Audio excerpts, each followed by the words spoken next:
सूचना केवल हमारे विचार हैं, वित्तीय सलाह नहीं। निर्णय लेने से पहले खुद शोध करें।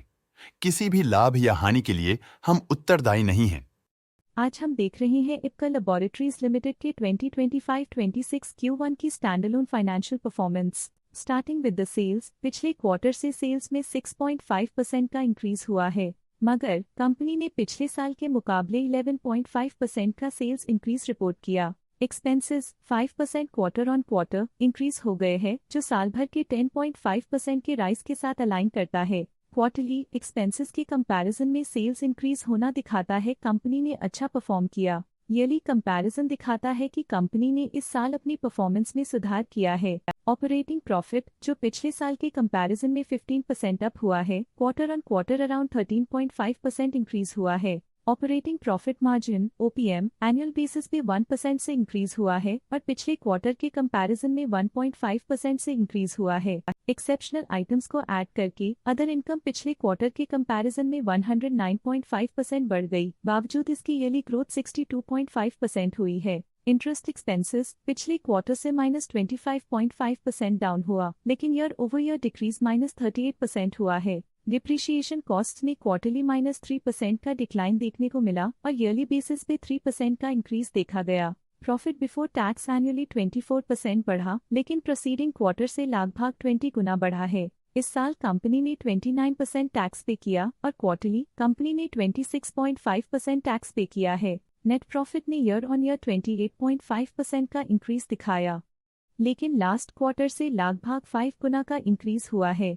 इस क्वार्टर में कंपनी का परफॉर्मेंस काफी अच्छा रहा। वहीं अगर एनुअल एनालिसिस की बात करें तो इस साल कंपनी का परफॉर्मेंस अच्छा रहा। अर्निंग्स पर शेयर EPS में साल भर में 2% का इंक्रीज देखा गया। क्वार्टरली में EPS की अप्रॉक्स 4 गुना की बढ़ोतरी हुई, जो कंपनी की बढ़िया परफॉर्मेंस को दिखाता है। इस क्वार्टर में कंपनी का EPS काफी अच्छा रहा। इप्का लैबोरेटरीज लिमिटेड के फाइनेंशियल स्नैपशॉट को रिव्यू करते हुए कुछ मुख्य ट्रेंड्स सामने आए हैं, जो कंपनी की परफॉर्मेंस पे रोशनी डालते हैं। जून 2022 से जून 2025 तक इप्का लैबोरेटरीज लिमिटेड की फाइनेंशियल जर्नी में सबसे पहले बात करते हैं सेल्स की। इस साल सेल्स में 10% की वृद्धि हुई है और पिछले 4 सालों में 27% की वृद्धि हुई है, जो एक निरंतर अपवर्ड ट्रेंड को दर्शाता है। पिछले 3 साल से सेल्स लगातार बढ़ती जा रही है, जो मार्केट एक्सपेंशन और कंज्यूमर डिमांड में वृद्धि को दर्शाता है। अब बात करते हैं एक्सपेंसेस की। इस साल एक्सपेंसेस 6% बढ़े हैं और 4 सालों में 24% का इजाफा हुआ है। इस साल सेल्स और एक्सपेंसेस एक साथ बढ़ रहे हैं, जो बैलेंस्ड ऑपरेशनल अप्रोच को दर्शाता है। ऑपरेटिंग प्रॉफिट का सफर स्टेडली ऊपर चढ़ रहा है, इस साल 26.5% की बढ़ोतरी के साथ और पिछले 4 सालों में 40.5% का नोटिसेबल राइज हुआ है। एक टेम्पररी गिरावट के बाद ऑपरेटिंग प्रॉफिट ने लगातार दूसरे साल वृद्धि को बनाए रखा है, जो बिजनेस ऑपरेशंस में साइक्लिकल अपटर्न को दर्शाता है। इस साल नेट प्रॉफिट में 25% की वृद्धि के साथ पिछले 4 सालों में -3% की गिरावट हुई है। एक अस्थायी गिरावट के बाद लगातार दूसरे साल नेट प्रॉफिट में वृद्धि हुई है, जो फाइनेंशियल लैंडस्केप में साइक्लिकल रिकवरी को दर्शाता है। इस साल EPS में 36% की वृद्धि हुई, हालांकि पिछले 4 सालों में -21.5% की गिरावट देखी गई है। एक अस्थायी सेटबैक के बाद EPS ने लगातार दूसरे साल अपनी अपवर्ड ट्रैजेक्टरी को जारी रखा है, जो कंपनी की वॉलेटाइल मार्केट्स में अडेप्टेबिलिटी को दर्शाता है। चलिए अब बात करते हैं शेयर होल्डिंग पैटर्न की। इप्का लैबोरेटरीज की शेयर होल्डिंग रिपोर्ट्स कुछ इस प्रकार की हैं, जो अननोन 2025 के तक चलता है। ये रिपोर्ट कंपनी के शेयर्स की डिटेल्ड जानकारी देता है, जिसमें promoters, promoter groups, foreign investors, public investors और सरकारी एंटिटीज शामिल हैं। पब्लिक हेल्थ शेयर्स का परसेंटेज 2025 के में 8.46% से 2025 के में 8.41% तक डिक्रीज हो गया। इस डिक्रीज से साफ है कि इस टाइम पीरियड में कंपनी में पब्लिक का हिस्सा डिक्रीज हुआ है। जब कंपनी के शेयर्स का अधिकतम हिस्सा प्रमोटर्स, FII, DII या गवर्नमेंट के पास होता है, तब ये माना जाता है कि कंपनी मजबूत हाथों में है, जो स्थिरता और मजबूत समर्थन को दर्शाता है और इस मार्केट की स्थिरता बनी रहती है।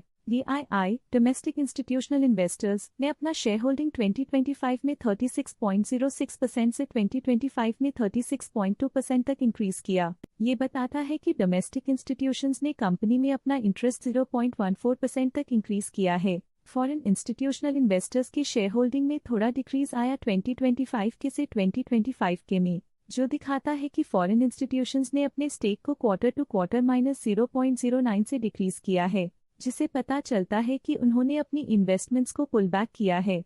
ये था कंपनी का करंट शेयर होल्डिंग पैटर्न। अब नजर डालते हैं इप्का लैबोरेटरीज के स्टॉक रिकमेंडेशन पे। लॉटस स्टॉक का करंट प्राइस 1512.35 रुपीस चल रहा है। प्रभुदास लिल्लाधर ने स्टॉक की बाय रिकमेंडेशन दी थी। उन्होंने स्टॉक का टारगेट प्राइस 1525 का अनुमान लगाया था। रिकमेंडेशन के समय स्टॉक का प्राइस 1423.95 चल रहा था, जो करंट प्राइस से 7.7% अप है। मोतीलाल ओसवाल ने स्टॉक की बाय रिकमेंडेशन दी थी। उन्होंने स्टॉक का टारगेट प्राइस 1980 का अनुमान लगाया था। रिकमेंडेशन के समय स्टॉक का प्राइस 1630.55 चल रहा था, जो करंट प्राइस से 19% अप है। शेर खान ने स्टॉक की बाय रिकमेंडेशन दी थी। उन्होंने स्टॉक का टारगेट प्राइस 1765 का अनुमान लगाया था। रिकमेंडेशन के समय स्टॉक का प्राइस 1536.95 चल रहा था, जो करंट प्राइस से 16.3% अप है। आज के लिए फाइनेंशियल सेक्टर में इतना ही। देखने के लिए धन्यवाद। स्टॉक लेटेस्ट न्यूज अपडेट के लिए चैनल को सब्सक्राइब करें और वीडियो को लाइक एंड शेयर करें।